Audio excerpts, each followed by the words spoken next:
আসসালামু আলাইকুম। আজকে আমার ছেলের বউ, আমি ও আমার মেয়ে ও আমার নাতি গরু হাটে গেছি, যা খুবই ভালো লাগছে, খুবই আনন্দ লাগছে গরু দেখা। ও গরু গাড়ি আসছে যে, তাও দেখা খুবই ভালো লাগছে। তার জন্য কেন আমরা গেছি আপনারা প্রশ্ন করতে পারেন।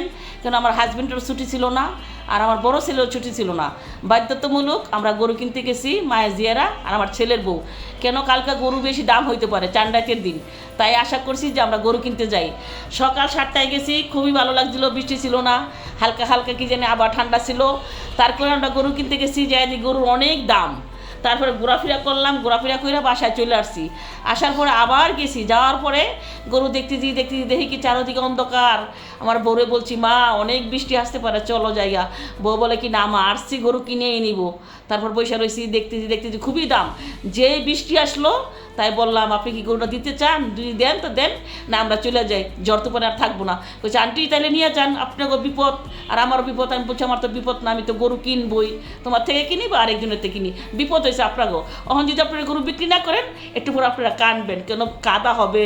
রাস্তাঘাটের যে মানুষ ছিল, অন্তত 500 মানুষ গরু না কিনেই চলে গেছে বৃষ্টির কারণে। আসসালামু আলাইকুম। এই পর্যন্তই আমার বক্তব্য। আশা করেন সবাই ভালো আছেন। ঈদ মোবারক, ঈদ সুন্দর হোক, সুস্থ হোক, ভালো হোক।